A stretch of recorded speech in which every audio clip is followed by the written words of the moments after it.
Good evening, everybody, and welcome to the Talking Philly Sports with Matty B program here on the Edge of Philly Sports.com. I am your host, Matty B, or Matt Benarchuk, whatever you prefer. It is 9 p.m. It is not Tuesday night. It is Friday night. You're watching EOP or you're on EOP. That means you're with me, and I want to thank you for coming along for another ride here on the program. Yes, on a Friday night. Uh, some, scheduling issues, conflicts, things that didn't kind of work out. I actually I went from Tuesday to Saturday back to Friday. It was just all weird, but EOP worked with me this week, and I appreciate that. So here I am on Friday for this week only. This week only, a Friday night appearance, and then starting next week, back to our regular Tuesday night slot. So hey, it doesn't really matter actually. I'm glad to be on it anytime, but you know what? It kind of worked out well for me this week because I typically don't come on at the end of the week. I typically get you guys in the beginning of the week, and sports news is kind of different in the beginning of the week. It's kind of a recap time. Weekend is a big sports kind of week thing, and that's when all the good stuff happens, and you don't get an opportunity at times to talk about it on a Tuesday to give it its proper due. But here I am on Friday, and I have an opportunity that is unique for me, at least, and that is to give you finally, after all the hype and all the buildup and all the rhetoric and all the yeah, yeah, yeah, yeah, my opinion about the 2022 Philadelphia Eagles season, the 2022 NFL season. We're going to break it all down here tonight on the program. I'm going to give you division by division, conference by conference, conference championship matchups, Super Bowl matchups, and my Super Bowl winner this year. We're also going to break down this week's Eagles Lion game because we're about less than 48 hours away from that. And also, I'm going to give you my game by game Eagles preview, and I'm going to tell you how I think everything is going to shake out for the Birds in 2022. Everybody is kind of this is a really hyped up off season. This has been one of the most hyped up off seasons in Eagle history, and we get an opportunity here in less than 48 hours to get it all started, and I'm really excited for that. And I'm going to give you my take on everything. But before we get started, Sean chimes in. Hey, what's up, Sean? How are you? Corbin is serving up some good value practice for the Phillies bats tonight. Absolutely, Sean. And as you can see over there on my right hand shoulder, I'm keeping an eye on that because as soon as this show is over and that game is over, I want to be coming back at you with the fighting spinal here on EOP as I do every night after every Phillies game.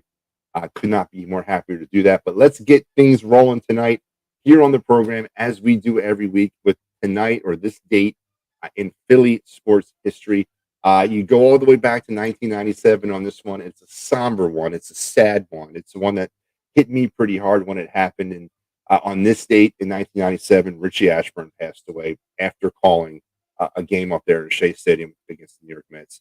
And things have never been the same since. It was 2 years after he was inducted into the Hall of Fame.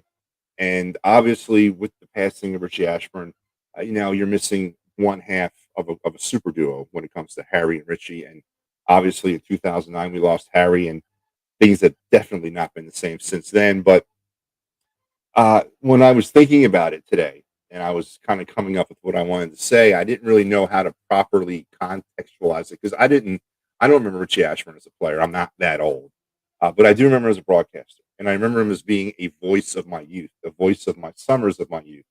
And I thought how wrong it is that the kids today, or the kids that grew up after Richie's passing, didn't have that, didn't have what I had, didn't have that that experience of growing up listening to Harry and Richie call a baseball game on a summer night, or being down the shore and listening to their voices over the radio. And such a tragedy that people don't have that in their lives. And it really is. It really is. And as I mentioned, never watched Richie Ashburn play. Obviously heard it, read it, saw video and all that, but never actually watched him play. But a voice that is synonymous with my youth and is synonymous with my summers, and a sad day. I remember when it happened. So today, 1997, Richie Ashburn passed away. So R.I.P. Whitey. We're thinking about you today, or I'm definitely thinking about you today. And yeah, that's my That is my today in Philadelphia sports history. So, okay, folks, let's get on to what we came here for, and that is to talk some NFL football. Some National Football League 2022 is upon us. It's here. It actually started last night in LA with the defending Super Bowl champions getting um, destroyed by the Buffalo Bills. Matt Stafford, who is my fantasy starting quarterback, um, not doing too well. Three interceptions. Buffalo looked very much like the probable Super Bowl champions that a lot of people have them looking for this year. Got it. It's week one. Things that happen this week are not necessarily something you're going to take to the bank in February. But if you're looking for something not to be excited about, if you're a Rams fan, it was the way the Rams played. And if you're looking for something to get really excited about, obviously that's if you're a Buffalo Bill fan. And by judging by the crowd and the noise and the jerseys and the colors, mostly Buffalo Bill fans around LA last night watching the Bills play.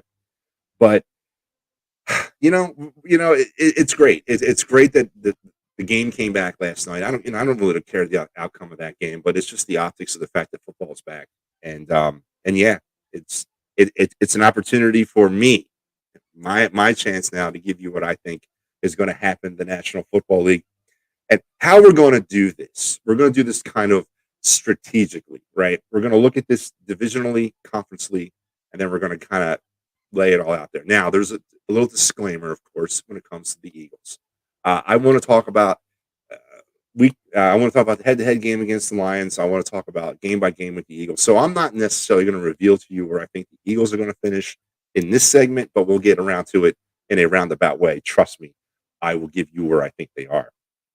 So let's get started in the AFC, and let's get started out there in the AFC East, in a division that for years was dominated by the Patriots, dominated by Tom Brady and Bill Belichick and all their imperfections and cheating and scandals and all that. It's not been dominated by them for a while now, and the Buffalo Bills have ascended into that position as the heir apparent to the New England Patriots in that division. And I don't see anybody this year coming in their way. I think Buffalo is on a mission, on a journey this year. They will win the AFC East, in my opinion. I think Miami and New England will give them a little bit of a run for their money. But at the end of the day, I just think it's too much Buffalo and too much for that division right now. Josh Allen's playing really good based on one night. But give me the Buffalo Bills in that division. And on the flip side of that, I didn't talk about the New York Jets because, well, who cares about the New York Jets? All right, moving on now to the AFC North. The AFC North is a division that is kind of in a division in flux right now. It's you got the Pittsburgh Steelers who are starting off on the post Ben Roethlisberger period. You got Deshaun Watson, the drama and the mess that's in Cleveland. You got Baltimore wondering, is Lamar Jackson, is he a winner or just a really good athlete and a really good regular season quarterback? And then you got the AFC defending champion Cincinnati Bengals, who came from absolutely nowhere last year to represent the AFC in the Super Bowl and really give the Rams a run for their money. So this is like one of those divisions that I kind of was thinking about a lot about and wondering, who's it going to be? There's just so much like uncertainty about the AFC North to me. As I said, is Lamar Jackson, is he just a really good athlete or is he a championship quarterback? Baltimore's waiting for the answer to that question, and every year they seem to have to wait for that. Is Cincinnati the next best thing, or did they catch lightning in the bottle a la 2017 Eagles? Is Pittsburgh going to suffer with the likes of Mitch Trubisky and Ken Pickett as their quarterbacks, and then the social disgrace and nightmare that the Cleveland Browns are right now amidst the Deshaun Watson and his 11-game suspension? Where does this league or division kind of work itself out? And after going back and forth about it, I came up to two teams. I came up between the Baltimore Ravens and the Cincinnati Bengals. And at the end of the day, I'm not a Lamar Jackson guy. I know he's a regular season dynamo. I just don't think he's a winner. I don't think he's a winning quarterback. He's a great athlete and he chews up numbers. He's a great fantasy player, but at the end of the day, he's not a winner, in my opinion. Give me Cincinnati here, not because I necessarily think Cincinnati is the next greatest thing. I just think in that division right now, with all the uncertainty and flux, that the Cincinnati Bengals are your best chance. So I'm going to go ahead and give the AFC North to the Cincinnati Bengals. That leads me over to the AFC South, to a division where, again, in flux, or if you prefer the the reunion of the 2017 Eagles with Doug Peterson, Frank Reich, Nick Foles, Rodney McLeod, just to name a couple of former Eagles that are in that division now. So where do you go with the AFC South? You know, you got two teams in Houston Texans and the Jacksonville Jaguars that are searching for identity, and have they found it in Lovie Smith and Doug Peterson? You got the Tennessee Titans, who for the last few years have kind of ran rampant and unopposed in that division, on the legs of Derrick Henry. And now you got the Indianapolis Colts, who are still sticking pins in their Andrew Luck voodoo doll, because since his retirement, the win now mantra or the win now model of the Indianapolis Colts has been lacking a quarterback. And this year, the quarterback du jour, if you will, is Matt Ryan. He's looking to kind of fill that void left by Carson Wentz, left by Phillip Rivers, and then obviously left by Jacoby Brissett / Andrew Luck, to try to once again bring that thing home in that win now model. Frank Reich might be feeling a little heat this year to get it done. I don't know. But at the end of the day, when you weigh everything out, you can kind of go back and forth. Is Tennessee going to take a step down? That seems to be the popular thing. They were the number one seed in the AFC last year. Do you guys remember that? Most of you don't, because it wasn't that impressive. But Tennessee just quietly went about their business and dominated. Now, is Malik Willis the new great thing down there? Is Tannehill's days numbered? Might be. Are the Tennessee Titans kind of loading up for a potential transition of their own? Who knows? But right now, as far as stability goes, I still like the Tennessee Titans. There's too much uncertainty with those other teams. How's Matt Ryan going to do? Is Matt Ryan 1 year past his shelf life? Doug Peterson, I guess we're going to find out if Doug was a real head coach this year, right? So, but with all that being said, give me the Tennessee Titans to win the AFC South. And now moving on to the AFC West, in the most exciting, if not, might not be the best division in football, but it sure as heck is going to be the most exciting, right? You got Josh Herbert, you got Carr, you got Russell Wilson, and you got Pat Mahomes. Now you don't got Tyreek Hill anymore, and that's sad if you're a Kansas City Chief fan, but you still got Pat Mahomes, right? Point is, you got a division that's stacked with quarterbacks, but it's also sneakily stacked with defense, as these teams realized that who they would be facing against each other and decided to kind of load up against each other, and to kind of battle it out over the next 17 weeks. Question is, who's got the most firepower, and who's going to be left standing in the end when the smoke clears? Give me Kansas City, with all the pomp and circumstance around Russell Wilson coming to the AFC West and all that. You know what? I'm still going to go until somebody else shows me differently. Give me the Kansas City Chiefs, Pat Mahomes, minus Tyreek Hill. I don't care. Give me the Kansas City Chiefs to win the AFC West. So there you have my AFC divisional winners. They are, of course, Buffalo, Cincinnati, Tennessee, and Kansas City. Now, as far as my AFC playoff teams, real simple. My number 5 seed, even the New England Patriots. I don't think they're going to win their division, but I think they're a playoff team. I like Mac Jones. I'm crazy. Then I got the Chargers coming out of that very stacked AFC West. Someone's got to win that division, but that is not necessarily going to be the only team to make the playoffs from the AFC. It's going to be a stacked division. There's going to be some really good football teams in that division. I like the Chargers coming out in that 6th seed. And then Baltimore, as I mentioned. Lamar Jackson, not a winning quarterback, but they do enough in the regular season to get into the playoffs. I like Baltimore. Those are my playoff teams. So my AFC championship opponents are, folks, here we go. Give me Kansas City versus the Los Angeles Chargers, a AFC West throwdown to go to the Super Bowl. Why not? It's going to be the most exciting division in football this year. Why not have two teams in the same division playing each other for the right to go to the Super Bowl? Kansas City and the Los Angeles Chargers, and representing the American Football Conference in Super Bowl 57, to me, is going to be the Los Angeles Chargers and what they bring to the table. Justin Herbert just kind of riding that wave of young quarterback success that Joe Burrow started last year. Give me the Los Angeles Chargers to get to the Super Bowl from the AFC. And there you have my AFC picks. Now let's go to the NFC. Let's start out in the West. In a division that is pretty much polar opposite to the AFC West. You got teams that are searching for identity in the Seattle Seahawks. Why is Pete Carroll still there? Everybody thought, I thought, that he would move on when Russell Wilson did. He did not. Then you got the drama in the desert. Kyler Murray kind of being a baby a little bit, saying he wants big-time money, he wants the respect, but he really hasn't done anything to earn that. Then you got the San Francisco 49ers. Is it Jimmy Garoppolo? Is it Trey Lance? Is it you? Is it me? You got my back. I got your back. You got your back. I got my back. And then you got the defending Super Bowl champions who last night got trounced by the Buffalo Bills.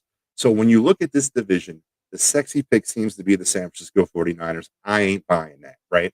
There's too much uncertainty there. The theme for me in 2022 is uncertainty and the glaringness of it on some teams. And it'll come into more focus as I get through this.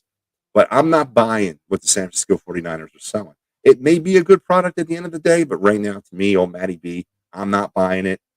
Give me the Los Angeles Rams to repeat in that division when it's all said and done with. Super Bowl champs, I'm going with LA. Now on to the NFC North in the division. Once again, a lot of uncertainty. Is Aaron Rodgers going to be less of a quarterback without Devontae Adams? Are the Detroit Lions going to finally make some damn noise and get out of last place? Is Justin Fields, is he finally, after 35 years of searching for a quarterback, is Justin Fields the answer for the Chicago Bears? And can Kirk Cousins somehow resurrect his career that I think, well, how long has he been in the league for now? 35 years? I mean, I guess to his credit, he's still here. And there's been some noise coming out of Minnesota that they got some weapons. They do. And but I don't think it's enough to take away the Green Bay Packers without Devontae Adams or with Devontae Adams. So give me the Green Bay Packers in this division. I don't think it's even close yet, folks. I think Minnesota is going to be there, but I don't think they'll ever seriously challenge that division title. I really don't. Give me Green Bay. Now on to the NFC South in a division that might be the worst or one of the worst in all of football. You got the Tampa Bay Buccaneers and then everybody else kind of fighting for second and last place, in my opinion, there. Once again, until somebody steps up and tells me something differently, that is Tampa's division. That is Tom Brady's division. Until he falls apart, which hopefully is this year. Hopefully this is the final year that we all have to deal with Tom Brady in the NFL. But until it happens, it's Tampa's division, hands down. I'm not buying New Orleans and Jameson Winstead. I'm not buying that. He's not a good quarterback. Does Baker Mayfield have a lot to prove in Carolina? He does, but I'm not buying Matt Rule. Then you got Atlanta, Marcus Mariota, for real. Come on. So listen, I'm going to give it to Tampa until somebody else tells me something differently. And now let's move on to the NFC East. Let's stop there, folks, because we're not going to reveal the NFC East quite yet. You think it was going to be that easy? No. Before I reveal my NFC East picks, we need to kind of stop and take a look a little bit. Because if I give you my NFC East picks, then it's going to kind of start you thinking about what I think about the Eagles on Sunday, and then overall what I think about the Eagles. So let's kind of get into the Eagles a little bit. Let's talk about Sunday. Let's change gears. Talk about some Eagles Lions on Sunday, and in a game that's been muchly hyped, much anticipated. You got Jason Kelsey going on the radio saying, "Everybody, don't believe the hype, so to speak. Give us an opportunity to play some football. We don't want you guys to get your expectations too high, and then we don't want to dash them across the rocks and all that." You got Howie Apostles running around town with gallons and gallons of Kool-Aid, telling people, "Don't worry about it. Just drink it. It'll make you feel good." You got all this kind of stuff going on right now. Then you got the group of fans that I kind of fit into, the realists, the ones that are like, you know what? What are y'all hyped about? Because right now there's a lot of uncertainty about this football team. There's a lot of unknowns about this football team. There's a lot of question marks about this football team. Now, all these question marks and all this uncertainty and all this unknown could work out well for the Eagles. It could. At the end of the day, it could work out well. And I hope and pray to God that it does. And that is one of the things that I have been under personal attack with over the last couple weeks. I have made no bones to the point that I am not a Howie Roseman fan. I don't like Howie Roseman as a GM. I never have. It's not like I'm falling off of a truck late and then banged my head and I forgot myself. No, I've never liked Howie Roseman as a GM because I don't think Howie Roseman's a football guy. And you know what? If we brought a Howie Roseman to town today, we would kill him. But for some odd reason, we want to embrace the Howie Roseman we got. It's an odd thing about Eagle fans. We so want our guy to be the guy, even though the proof is in front of us, staring at us in black and white. Super Bowl be damned. I understand when we won the Super Bowl. But if you're telling me, and if you can look me in the face and tell me that Howie Roseman has ever built a sustained winner here, then I'm going to tell you you're wrong because he's never done that.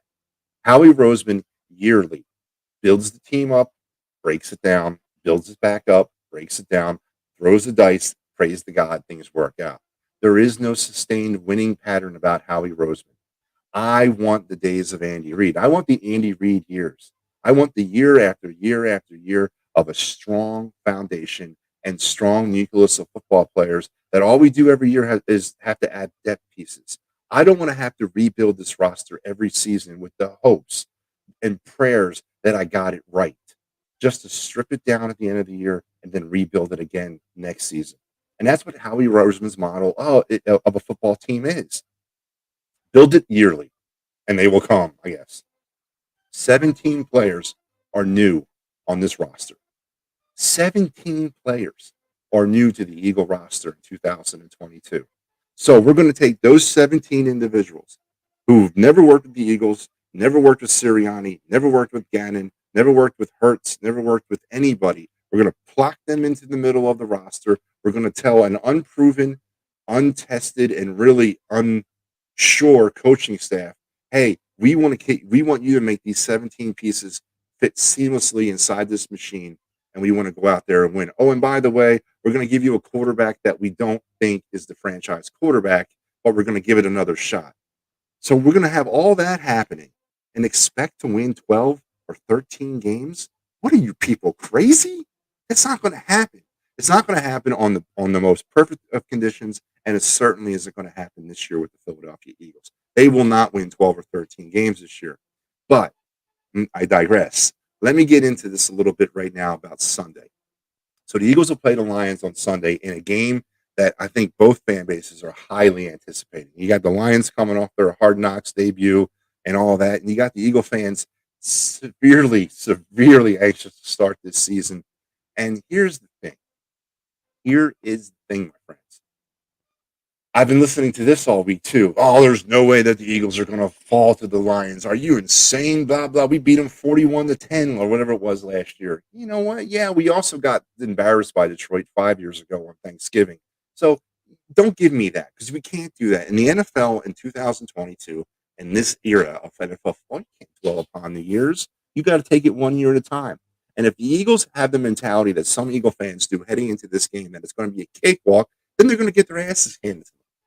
So, with that being said, when we take a look at this season or this game, let's start with the bow around last week's game. And this is the format that I usually do on my podcast, Talking Philly Sports with Matty B. Every week, I do an Eagle pregame show with my boy Kyle Quinn. He comes and joins me every week. So be on the lookout for that podcast. It'll be dropping tomorrow or Sunday. But every week, Kyle Quinn comes on my podcast, a separate show from this one, and we do an Eagles pregame show. And how we do it is in the following format. We talk about the previous week's game, which, of course, we have no previous week game to talk about. And then we kind of get into the game. So let's talk about, because we don't have a game to talk about from last week, let's talk about the Howie Roseman infamous offseason, right? Did Howie have a good offseason? Did Howie have a great offseason? How can anybody tell me that he did? How can anybody tell me he didn't? It hasn't come out yet. The results have not been posted yet. The fruits have not bloomed or blossomed yet. Howie Roseman has an incomplete. It's an incomplete offseason because we don't know how it was. Now, did he listen to the fans? In my opinion, he did. That's, to me, extremely important. He listened to what us as Eagle fans wanted. We wanted linebacker help. We wanted more offensive weapons. We wanted more defensive weapons. And Howie delivered. He delivered those tools, whether or not they're the right tools, whether or not they're the right people, whether or not they're going to be used correctly is all yet to be unknown. So to say that Howie Roseman has had this other than worldly or this holy offseason where he should be anointed as a saint and placed at the foot of Canton, Ohio in the Hall of Fame is absurd. Absurd to me. It is an incomplete. So I can't even assess it. I can say that personally I think he had a good one because he did everything that I wanted him to do. Now, whether or not that he brought the right people here and that we can actually use them the right way, I don't know. We're going to find out Sunday. So to answer that question, to put a bow on Howie Roseman's offseason, I'm going to say it's incomplete. Absolutely incomplete. But it looks good on paper. All right. So the next thing I like to do on my show, I'm a uniform guy, everybody. I love uniforms. I love helmet designs. I love the color schemes. I'm a big time uniform guy. Kyle Quinn is not.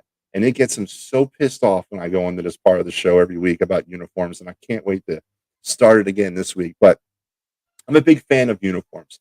And what I'm not a big fan of with the uniform choice of the Philadelphia Eagles on Sunday is, and that is the all white, the white tops and the white bottoms with the green helmet. I think that is a hideous uniform selection. I think it's a horrible color scheme. It seems to be what the Eagles do in the first half of seasons now. They go all white, and then in the second half they mix in the dark pants, whatever, the green pants.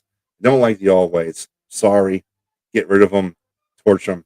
The Bengals, the Lions, on the other hand, are going to go with the traditional silver tops or the blue silver and their silver pants to do on Sunday. So big uniform guy. Ever since my days as growing up as an Eagle fan and purposely watching the Eagles coaches make the Dallas Cowboys wear their blue jerseys when they came to Philadelphia, even though it was going against the home team's color scheme, but always got to turn around the Dallas Cowboys and put them in blue. That's kind of a dying art right now. It's a dying thing. I hope more coaches get back to doing that. But I'm a big, huge fan of uniforms. So the Eagles going all white, the Lions going with their blue and their silver traditional home uniforms. And that's what we have for uniform selections. Robert, thank you. I hate the all whites too. They should get rid of them. They're horrible. So on to the injury report. And now here we go. For the Philadelphia Eagles, they have a clean injury report with the exception of the players that have already been placed on IR. Andre Dillard, Jadeem Graham, and Greg Ward. And then the players that are on the PUP list, Tyrese Jackson and Brett Toth. There are no new additions to the injury report. And that is huge. Second year in a row that the Philadelphia Eagles are going to enter a season in relatively perfect health. I mean, let's face it, they're just about perfectly healthy. I mean, yeah, we got a few players that are IR'd and a few players that are pupped. But for the most part, we start the season fully healthy. Now, it didn't really help us out that much last year because we started the season fully healthy and then 2-5 along the way. So, what is the double-edged sword here? Well, of course, it's the fact that the Eagles, their camp and their preseasons are not your grandfather's or your father's camps and preseasons. It's this millennial snowflake hybrid day camp, right? And there's not much hitting going on. There's not much physicality going on at these camps. So the double-edged sword here is when we start playing in game speed. One, the team's is slow because they're not up to speed. Two, they're soft and they start getting hurt during these games. So I really hope that's not the case. But last year it kind of was. Not necessarily with the injuries, but we definitely showed the team was very, very soft and slow coming out the gate in every aspect of football, led to a 2-5 start. We can't go, the Eagles cannot survive a 2-5 start this year because there's not the fluff down the stretch that there was last year to deal with. So, relatively, but, on the surface, the injury report is clean. The Eagles are clean in terms of injuries. As for the Detroit Lions, not so much the case here, folks. Tommy Kramer, Levi Rookie, they're both going to be out, and they're major participants on the offensive line and the defensive line. Huge members of those starting rotations. Melefu, their safety, is a doubtful participant in this game. And then Big V, over Vitae, might also be banged up a little bit going into this game. So the Lions a little beat up along the lines and in their secondary could be a plus for the Eagles. They need to probably take advantage of that as much as they possibly can. We'll wait and see about what happens. Now, on to what I think is going to happen on Ford Field on Sunday. Here is the deal. I think you're going to see expectations kind of come plummeting down to earth. I think you're going to see the team, Eagles that is, kind of dink and dunk. You're going to see very safe passing opportunities for Jalen Hurts in the beginning of this game, at least, until the Eagles can start feeling comfortable more about Jalen's ability to go deep. I don't think they're going to get too risky off the bat. So you're going to see a healthy dose of Miles Sanders, who is kind of banged up himself with a hamstring, but I think you're going to see a healthy dose of Miles Sanders and the rest of that Eagle running game to start off this game, and then maybe that 5 to 7 yard passing attack that Jalen Hurts executes so well. And then potentially, if things kind of start to present themselves, if they can start taking advantage of their linebackers, because Detroit does have some small and slow linebackers, if they can kind of start taking some advantage of their linebackers, maybe the game opens up a little bit in the second half. But don't expect to see much from A.J. Brown or Devontae Smith, especially in the first half. Potentially, as this game goes on, if the Eagles start taking advantage of that mid game, then Detroit maybe has to push some safeties up. That would open things deep a little bit more for Jalen Hurts. I really don't think Nick Sirianni is going to put Jalen in any position to lose this game. I think he's going to try to put him in a position to manage a win, but not to lose it. So that is what I see offensively for the Eagles. Defensively, I don't know. Your guess is as good as friggin' mine about what Gannon's going to do. Are we going to blitz Jared Goff? Jared Goff's a statue, man. He's not mobile, but he is a Super Bowl participant quarterback. He did lead a team to a Super Bowl not that long ago. So he's not like he's not like Seabiscuit back there. I mean, he is a competent quarterback, but he's not mobile. He can be. His game is affected by the blitz. If you rush him, if you pressure him, he does make mistakes. Does John Gannon do that, or do we see the same plain Jane drop back in 7 in coverage, give everything underneath, bend, don't break bullcrap that we watched in 2021? We shouldn't see that, right? With all these new weapons that John Gannon has, it should be a bunch of blitzomania, exotic schemes, exotic safety blitzes. The cornerbacks coming off the edge. We should see all that bunch of stuff happening tomorrow, shouldn't we? So I don't know, folks. I'm going to hedge on the side of caution and say you're going to see a lot more of the old John Gannon than you think you're going to see of the new one. But if in the essence or the case that the Philadelphia Eagles actually make a opportunity to win this game, which I think they have a chance to win this game, here are my 3 keys to Eagle victory. Key number 3, Nick Sirianni. He needs to come in and he needs to play this game like it's a Super Bowl. He needs to kind of take and feed off of all this expectation that his fan base has given him, all this positive energy that his fan base has given him, and he needs to show the fans tomorrow that he means business, that the Philadelphia Eagles mean business, and he means business. And I mean playing this game with their hair on fire. I need to see that from him. I need to see that kind of head coaching performance from him, because when the head coach down, it all bleeds, right? It all trickles down.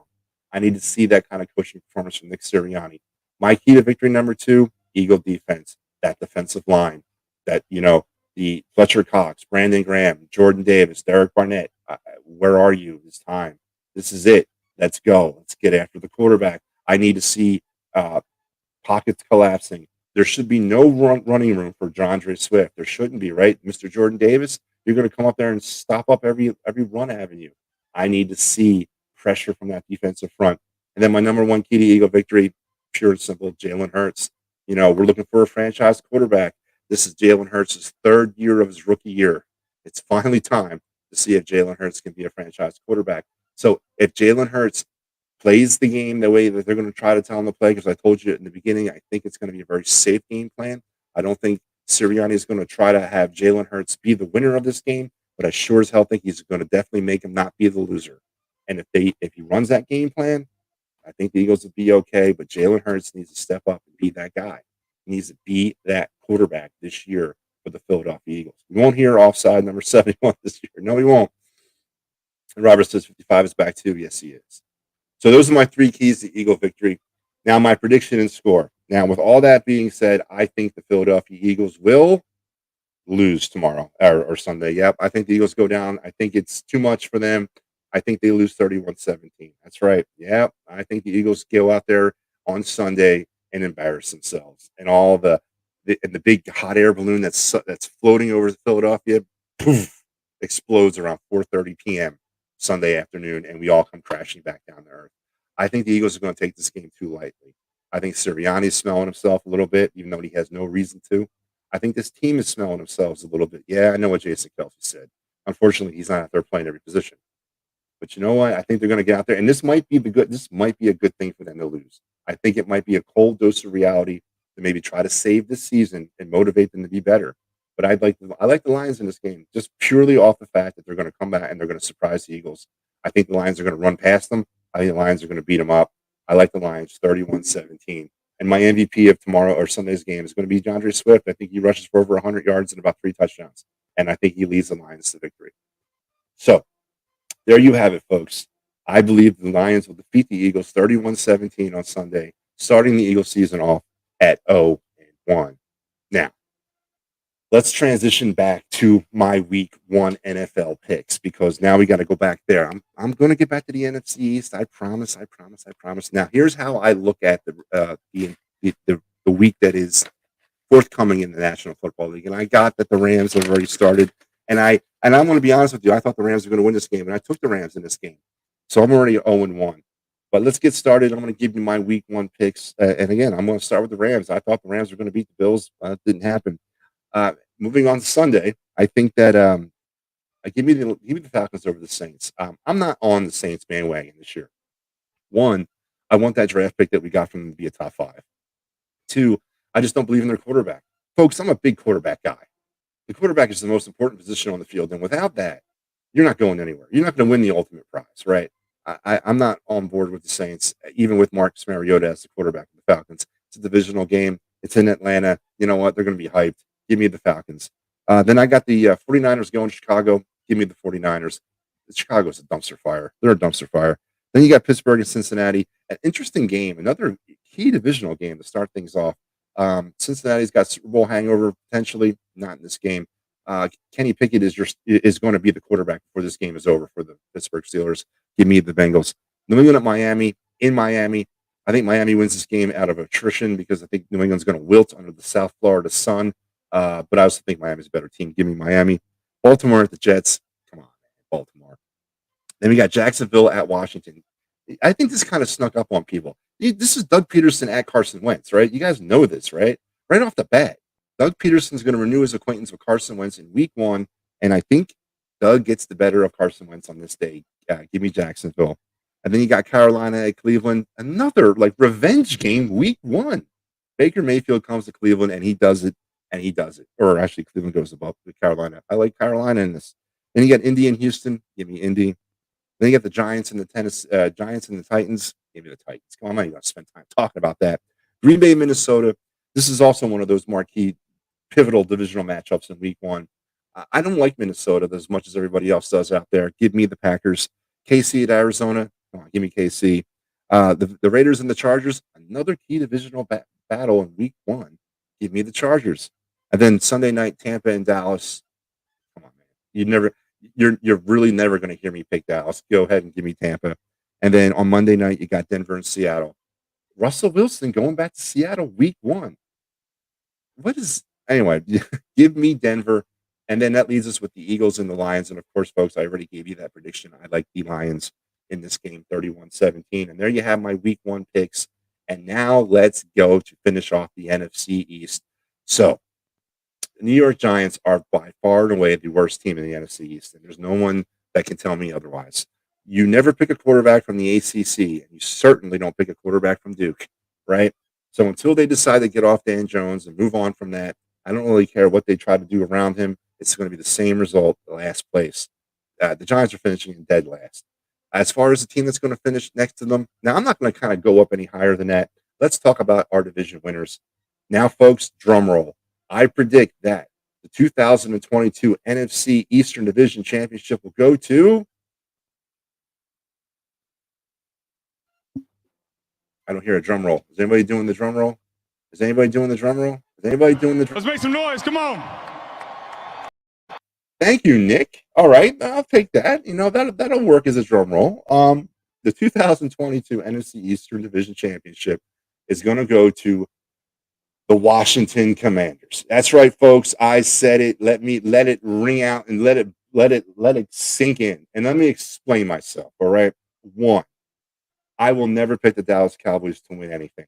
I don't care if Dallas is the most superior team in the world. I will never pick them to win the NFC East. Never. I will never pick positively for the Dallas Cowboys. So I don't necessarily believe that the Washington Commanders are going to win the division. I just will never pick Dallas, and I don't think the Philadelphia Eagles are going to win the NFC East. So by de facto default, I'm going to take the Washington Commanders because the Giants are a dumpster fire. I will never pick the Cowboys for anything. I don't believe in the Eagles, and that leaves the Commanders. I don't believe in them either, but that leaves me the Commanders. So there you have it. My 2022 NFL by division winners in the NFC. So the recap in the NFC, I got the Rams in the West, I got the Packers in the North, I got the Buccaneers in the South, and I got the Commanders in the East. As far as the wild card, give me Dallas, Arizona, and San Francisco. And my NFC Championship game is Tampa and the Rams. And my NFC participant in Super Bowl 57, give me the Rams. Yeah, I'm going to run it back. Give me the Rams. I got an all LA Super Bowl. Super Bowl 57 will be all Los Angeles Chargers versus the Rams, and the Rams will run it completely back. They will repeat as Super Bowl champions. You heard it here first. Take it to the bank. Call your bookie now. All right. Let's move on to the Philadelphia game by game schedule. All right. I promised you one last thing, and then we're going to go down this thing because I'm going to give you my Eagles record. I am going to give you my entire Eagles record for 2022 because there's more to talk about than just this week 1 of 17. So let's get into it, shall we? So as I mentioned, I don't believe the Eagles will beat the Lions. I think they go down magnanimously to the Lions on Sunday, 31-17. So that leaves the home opener in week 2 on Monday Night Football against the Minnesota Vikings and Kirk Cousins. We don't historically do well against the Vikings or Kirk Cousins. So I'm going to go with a loss here. That's right. I think the Eagles start the season off 0-2. And boy, are the alarms and buzzards going to start flying around town when that, in between the Redskin or the Viking Commander week. I think the Eagles start the season off 0-2. And I don't think it's close. I don't think it's close, folks. 0-2. But then they get back on the winning way in Washington. Week 3, don't forget, that's the trip that we're all going to on EOP down to FedEx Field. I think the Eagles get back on the winning ways in that game against Washington. They will beat the Commanders, and then they will come home and they will welcome in Dougie P, and they will beat the Jacksonville Jaguars. So just as quickly as they were down 0-2, they're back to 500 at 2-2, heading out to Arizona and a loss in the desert. They don't do well in the desert, and I just think Arizona's a better team. 2-3 right now for me going into week 6, and that is a home contest against the Dallas Cowboys. That's a loss. Eagles will lose that game, back to 2-4.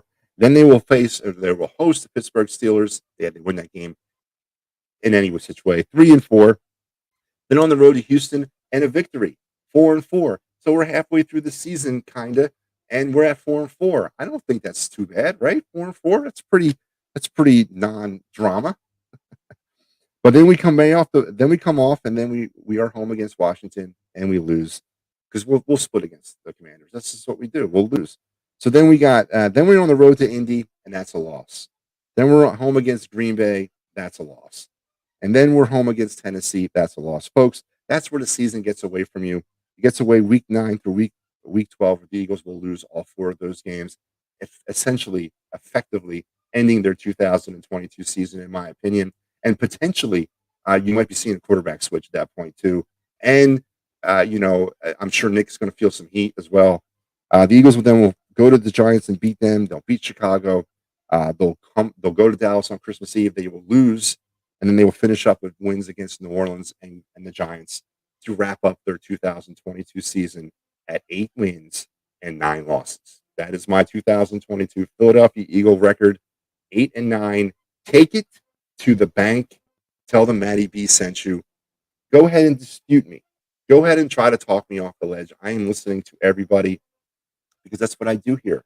I want to listen to what you guys think. If I'm wrong, then tell me I'm wrong. Tell me I'm wrong. Robert tells me that the Eagles win the NFC East. They got to split with Dallas. Picked up Brown, better secondary, and the O-line is healthy for now. Don't like Roseman either. Well, Robert, I appreciate your Howie Roseman solidarity. I do. And everything that you said here, with the exception of them winning the NFC East, I kind of believe it. I agree with you. But the problem is we don't know. We don't know. Let's talk about A.J. Brown. Who do we think A.J. Brown is? Is A.J. Brown Terrell Owens? Do we think that that's what we got here? A.J. Brown's not Terrell Owens. A.J. Brown's not Jerry Rice. A.J. Brown is A.J. Brown. He's a good wide receiver, but is he like game-changing? Is he like top 5, top 3 in the league? No. I think we're overhyping A.J. Brown just a little bit, too. Better secondary, potentially. We got Johnson, who's a great pickup, potentially, from the Saints, but he is not a safety. He's a slot cornerback. We're going to try to teach him how to play safety or put him in at safety. Do you feel comfortable and confident in John Gannon's ability to do that? I don't. And then James Bradbury. Yeah, James Bradbury is definitely a leg up on what we've had here. But Bradbury didn't have a good season last year. And there's a reason why the Giants let him go. And there's a reason why the Eagles picked him up. So once again, let's pump the brakes. So it's going to kind of lead me to the end of my little show here because I want to appreciate you guys. And I thank you guys for coming along on the ride for me over the last hour. It's been fun breaking down the 2022 NFL season with you. But my time is short because I got to get ready for the final. But here we go. I want everybody to understand one thing about me. I am the biggest Eagle fan out there, the biggest. But the problem is, I am no longer drinking the Kool-Aid. Okay, I got rescued from the camp by the deprogrammers who kind of put me in the room and woke me up and all that years ago. And I really really challenge those of you out there who were blinded by Howie Roseman to do the same thing. Is to kind of open the blinds, put the Kool-Aid down, clean the crap out of your eyes, and take a look outside. All right, I'm a huge Eagle fan, and it pains me. It kills me to see what has been done to my franchise. It also pains me and kills me to see what's been done to my fan base. We've been pacified by a weasel. We've been pacified by a non-football guy who sells us a new bill of goods every year. It's not sustained winning, folks. It's yearly winning. It's yearly, come on, daddy needs a new pair of shoes winning. And I don't want to live like that. That's not how I was raised to be a football fan. That's not how the Patriots did it. That's not how the 49ers did it. That's not how the Steelers did it. That is not how it's done. And Howie Roseman does not know how to do anything other than that. I hope to God I'm wrong about everything I'm saying. And I hope that the Eagles go out and they blow the doors off the NFL and they win Super Bowl 57. But I am not in any way seeing that. And it's not because I'm so jaded against Howie. It's not. It's just that I don't see these square pegs fitting into a lot of these round holes. We have not addressed quarterback. Everybody keeps saying we don't have a franchise quarterback yet. It's the most important position on the football field, folks, and we don't have it yet. At least we all agree to that. But yet we want to talk ourselves into thinking that this team is anything other than what it is, and that to me is an 8-9 team, 8-9, finishing somewhere right outside the playoff race, around that 18-19 draft pick area once again. So that's how I see it. But no one ever questioned my Eagles fandom. Please don't. Because there's not a bigger Eagle fan out there than me. Just that it pains me to see what's happened to my organization, what's happened to my franchise, what's happened to the culture here in Philadelphia when it comes to this team. We're soft. We're pacified.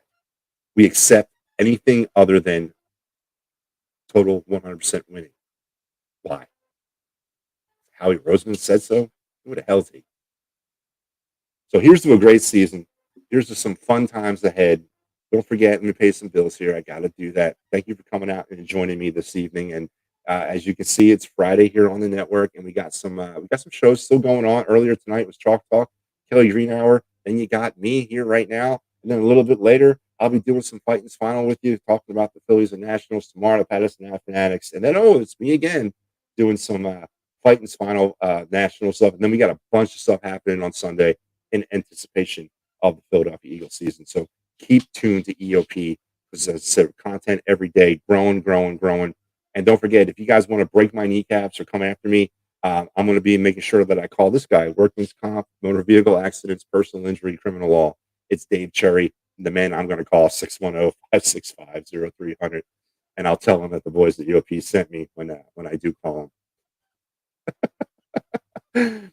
Hey, listen, it's my honest opinion, man. You guys can you can differ from me all you want, but I'm just not buying anymore. I'm not buying what you're selling anymore until otherwise. 8-9, Eagles will lose on Sunday, 31-17. So, all right. Again, as I said, also be on the lookout for this. This is the OG Talking Philly Sports with Matty B podcast. We do about 3 a week, and then the next one coming up, I believe it's going to be tomorrow. 94 WIPs and EOPs. Kyle Quinn will be joining me as he does every season. This will be our 3rd year together doing our Eagles pregame show on my podcast. Be sure to check that out anywhere you get your podcast. We'll be there. And yeah, so it's been fun. I enjoyed this little Diggity Friday night. I see behind me the game has come final. I don't know what the final score is yet. I guess I'll have to be kind of surprised by that. So until we talk again on Tuesday, and I do hope it's for an Eagles victory. I really, truly do. But until we talk again on Tuesday, what do they say? That's right. That is the news, and I'm out of here.